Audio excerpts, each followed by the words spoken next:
Hello, I'm Robin. Welcome to Bookspin. Today, I'd like to talk about Judas Unchained by Peter F. Hamilton. This was published in 2005. It's part 2 of the Commonwealth Saga. So it follows Pandora's Star, which is this book.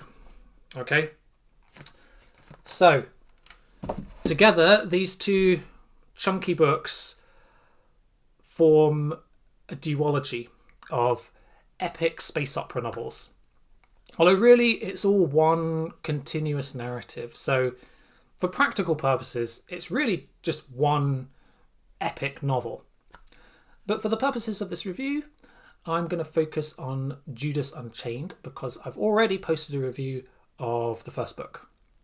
Now, this copy I've got here, I really like. I love the cover art on this one. It's a wraparound illustration.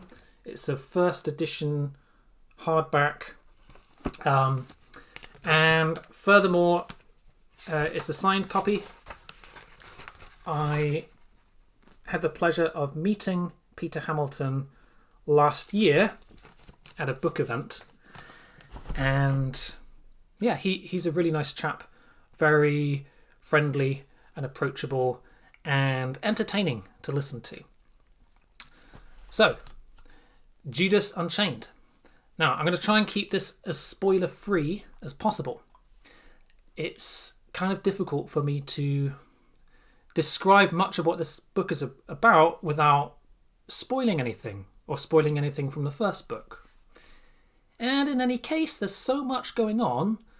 There are so many characters and plot threads to follow, it would be very difficult to summarise, and it would take me all day. So I'm not going to even attempt that. But just to illustrate this point, right, there is a list of characters at the start of the book, and this gives you an idea of just how extensive it is. I'm going to show you. So have a look at this.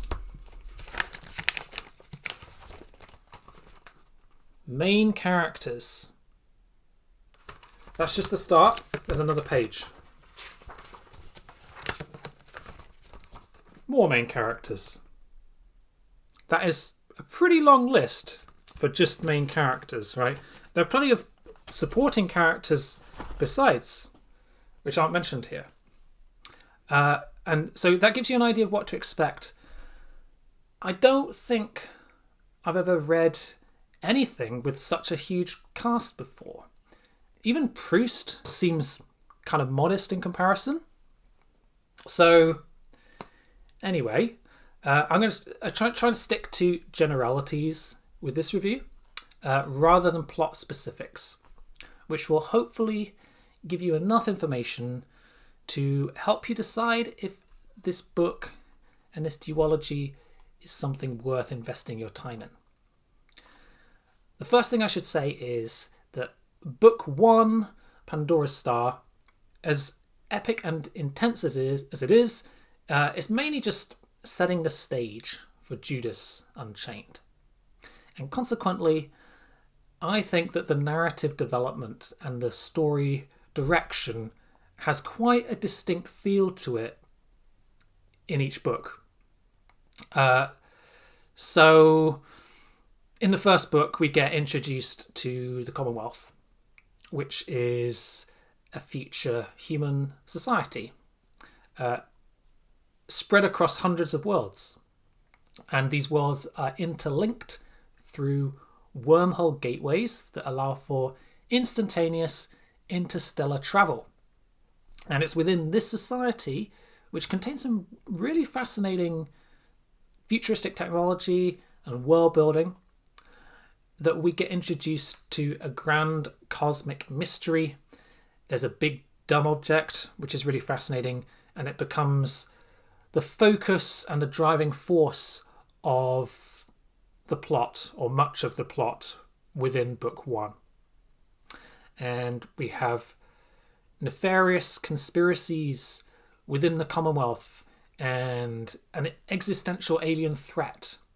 And these combine to produce an exciting, dramatic narrative. Now, Judas Unchained takes all of this to the next level. And in fact, I would say that I enjoy this book even more than the first book. Okay. So yeah, the narrative has a slightly different feel in that sense. The first book set the stage, and Judas Unchained is where things really start to get interesting. Now, yes, I said that I enjoyed the second book more than the first book. Now, I say this for a couple of reasons. Firstly, in Judas Unchained, I felt more invested in the characters overall. One of the things that I commented on in my Pandora Star review was how easy it can be to lose track of characters, of who they are and where they fit within the context of other characters. So if you don't pay close enough attention, or if you're kind of reading this book at a leisurely pace, this can quite easily happen, because you might get introduced to a character and then they don't pop up again for another 300 pages or something like that. But by the time I got to the end of book one, and by the time I moved on to Judas Unchained, this was no longer an issue. I'd spent enough time with these characters by this point, and for this reason, I'd recommend that you don't leave it too long between the two books. Okay, if you're having a break between the two books.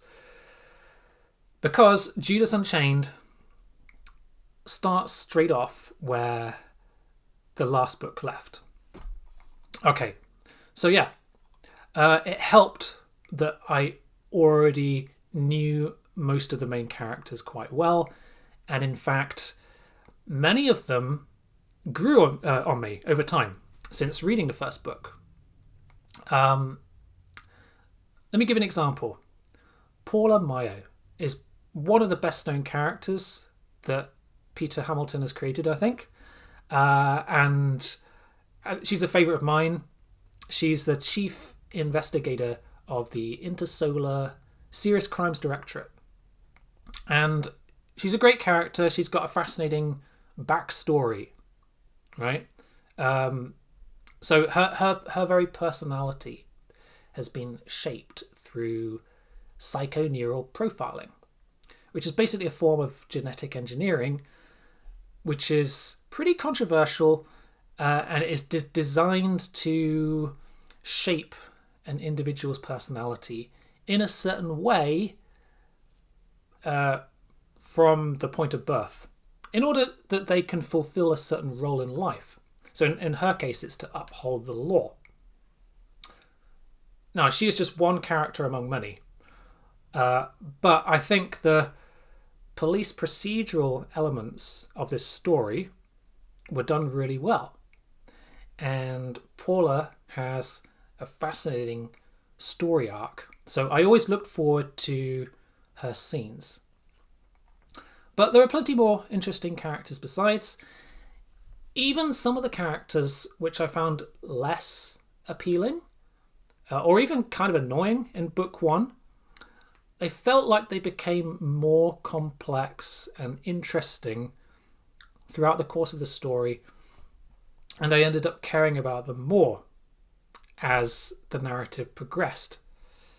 So there's, for example, there's one character called Melanie, who is a reporter who can be kind of annoying, but I think by the time you get into book two, she becomes more and more interesting. So I felt more connected with the characters overall. But the other thing is, right, which I found quite satisfying about this, these story arcs of all these characters come together very neatly in quite a satisfying way in Judas Unchained. In the first book, the storylines and the characters often felt kind of disparate, and it takes a long time for all of the threads to come together. But everything is connected. The characters are all there for a reason, and everything converges very nicely ultimately. It does take a long time to get there. You have to put a bit of faith in the author, but it's worth it. The final section of this book and its conclusion are very satisfying. And there's so much to enjoy in this story. Space opera enthusiasts will love it. There's no shortage of epic world building, planet hopping, and mind-bending futuristic tech, especially on the theme of transhumanism. There's also some really compelling and weird alien species who fulfill various roles within the story. And on a dramatic level, you won't be disappointed. Following the explosive finale that took place in Pandora's Star, things only get more exciting from here, with some very intense action sequences and detective mystery, political intrigue, and some wonderfully tense paranoia, just to list a few of the things that I really enjoyed. There's also some great moments of humour in here that occasionally pop up that I appreciated. So, it's a fantastically rich and enjoyable read. It's long, it's intense. Some may find it bloated, but you know what? I was never bored when reading this. Whereas I can't really say the same for many other classic space operas. So Dune, for example, or A Fire Upon the Deep, as wonderful as those books are, they both contain elements that were a slog for me to get through. To some extent, Pandora's Star does this as well. But, in my opinion, Judas Unchained it didn't suffer from that. It was an uninterrupted joy. So, I think it deserves 5 stars. Anyway, thank you for watching, and I will see you again soon for some more sci-fi content.